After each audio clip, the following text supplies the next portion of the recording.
TYBAના વિદ્યાર્થીઓને જેમને નિરંજન ભગત અભ્યાસક્રમમાં છે એમના માટે નિરંજન નરહરી ભગત, જન્મ 18 મે 1926, અમદાવાદ, મૃત્યુ 1 ફેબ્રુઆરી 2018, એ પણ અમદાવાદ. ગુજરાતી કવિ અને વિવેચક. કવિ ગુજરાતી, શિક્ષક અંગ્રેજીના. બોધલેર અને TS એલિયટના બહુ જ મોટા ગજાના વિદ્વાન જાણકાર. ફ્રાન્સવાળા એમને બોધલેર વિશે વક્તવ્ય માટે બોલાવતા અને ઇંગ્લેન્ડવાળા એમને પરદેશમાં એલિયટ અને બોધલેરના એ એક માન્ય એવા વિદ્વાન હતા.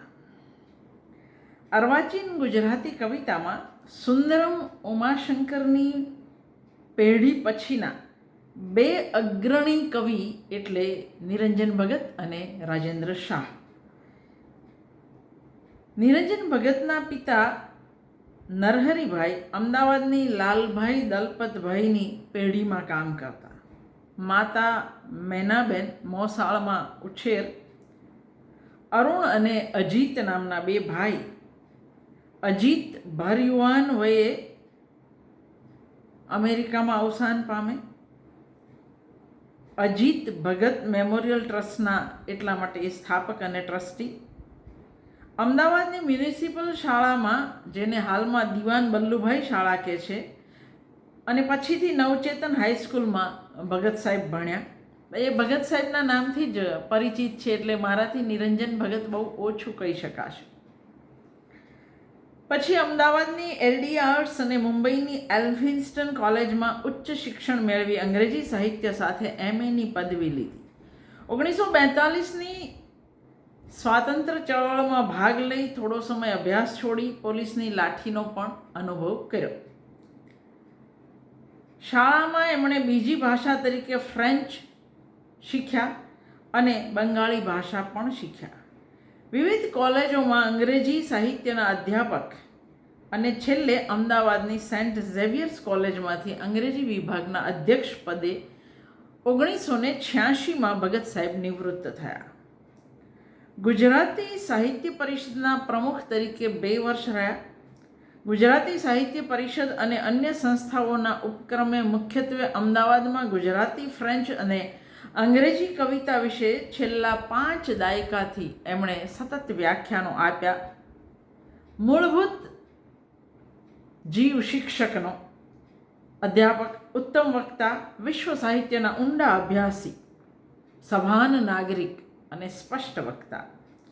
1942માં ભગત સાહેબની સર્જન પ્રવૃત્તિનો આરંભ થયો. 1949માં એમનો પહેલો કાવ્ય સંગ્રહ છંદોલય પ્રકાશિત થયો અને ગુજરાતી કવિતામાં એક નવો વળાંક જાણે કે આવ્યો. એ જ વર્ષે એમને કુમારચંદ્રક મળ્યો. 1950માં ગીત સંગ્રહ કિન્નરી આવ્યો. 1954માં અલ્પવિરામ. 1957માં આ ત્રણેય કાવ્ય સંગ્રહ એટલે છંદોલય, કિન્નરી અને અલ્પવિરામ એમાંથી પસંદ કરેલા અને મુંબઈ મહાનગરના વસવાટ અને અનુભવે લખાયેલા નગર સંસ્કૃતિના આધુનિક કવિતાના પ્રવાલ દ્વીપ ગુચ્છના કાવ્યો એ બધા સાથે છંદોલય બૃહદ પ્રગટ થાય છે. નર્મદ સાહિત્ય સભાએ આ છંદોલયને નર્મદ ચંદ્રક આપેલો. એ પછી લખાયેલા થોડાક કાવ્યો સહિત એમની સમગ્ર કવિતાનો સંગ્રહ છંદોલય બૃહદ 1974માં અને એની બીજી આવૃત્તિ 1997માં સુલભ થઈ.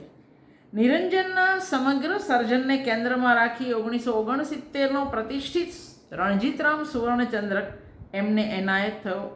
ગુજરાત સાહિત્ય અકાદમીએ 1994માં મૂર્ધન્ય સાહિત્યકાર તરીકે એમનું સન્માન કર્યું. ભગત સાહેબનું કાવ્ય સર્જન લગભગ 50-60 પછી અટકી ગયેલું. આરંભના એટલે કે સ્વાતંત્ર્ય પ્રાપ્તિ પૂર્વેના કાવ્યોમાં એમની સ્વપ્નિલ મુગ્ધતા અને રંગરાગિતાનો અનુભવ થાય છે. પ્રણય અને વિરહના ભાવોને, પ્રેમ સાથે જોડાયેલા કારુણ્યના ભાવોને એમણે ઉત્કટ અને કલામય રીતે નિરૂપ્યા છે. મુક્તક, સોનેટ, ગીત જેવા ઉર્મી કાવ્યના પ્રકારમાં એમનો રંગદર્શી મિજાજ આરંભમાં સબળ રીતે પ્રગટ થયો છે. એમાં કાંત, નાનાલાલ ટાગોર જેવા પૂર્વસૂરીઓના પડઘા પણ તમને ક્યાંક સંભળાય. પણ એ પછીના કાવ્યોમાં એમની સુઘડ અને સ્વચ્છ કાવ્યબાની અને નિરૂપણ રીતિનું નાવીન્ય ધ્યાન ખેંચે છે. કવિની સબળ પ્રાસ રચના એમાંના કાવ્યોને સુંદર દ્રઢબંધ આપે છે અને એમના કલા કસબથી કાવ્યની સમગ્ર ઇબારત સુશ્લિષ્ટ રૂપ પામે છે.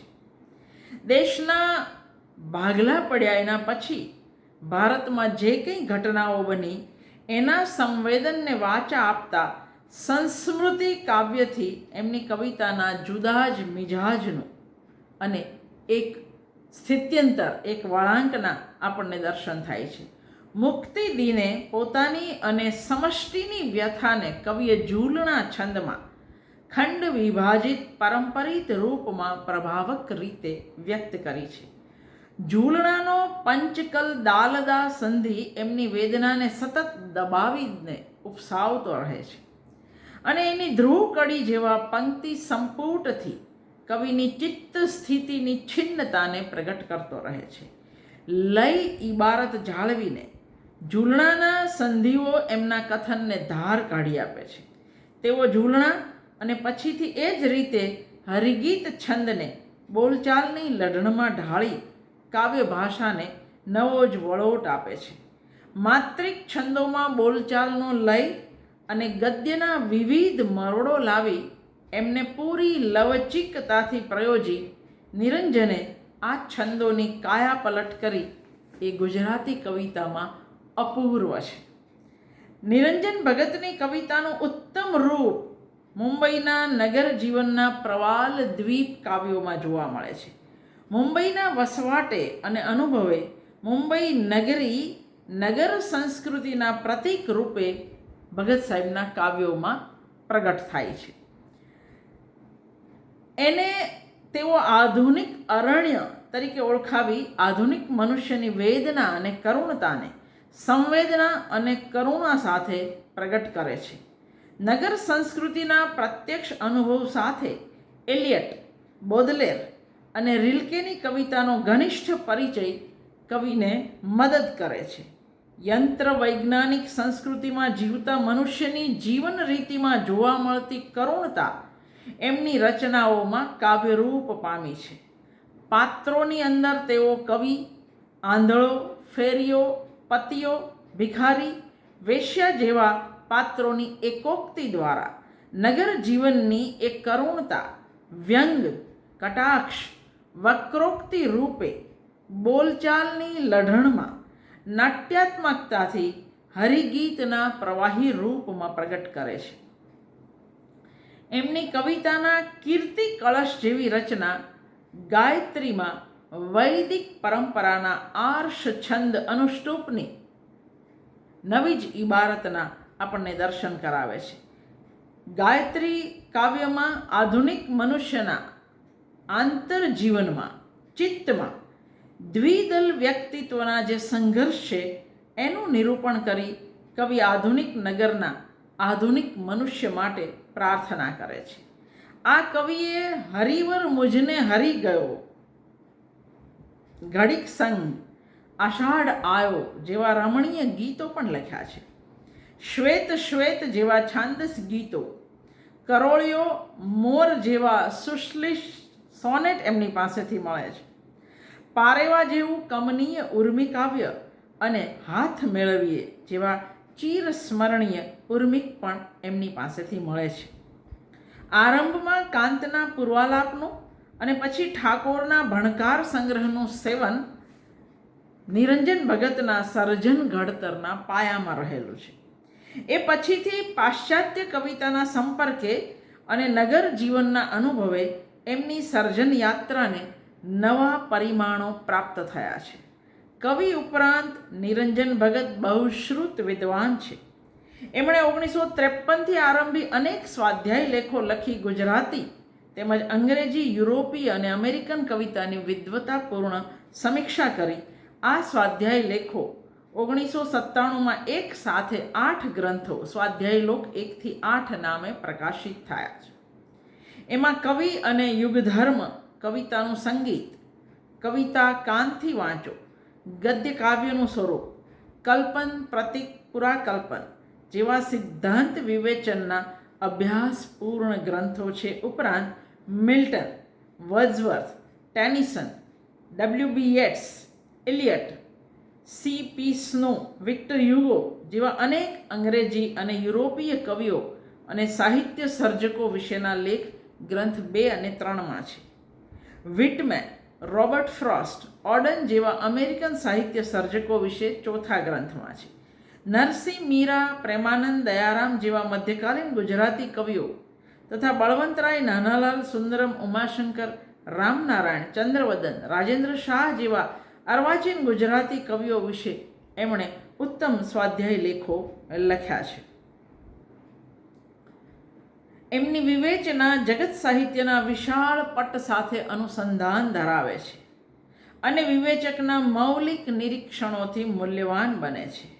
સાહિત્યના સર્વકાલીન ઉચ્ચ ધોરણોનું એમાં પ્રવર્તન થતું અનુભવાય છે. એમના આ સ્વાધ્યાય લોકના ગ્રંથને 1998માં સાહિત્ય અકાદમી, કેન્દ્રીય સાહિત્ય અકાદમી દિલ્હીનું પારિતોષિક મળે છે. નિરંજન ભગતે અનુવાદ ક્ષેત્રે પણ નોંધપાત્ર પ્રદાન કર્યું છે.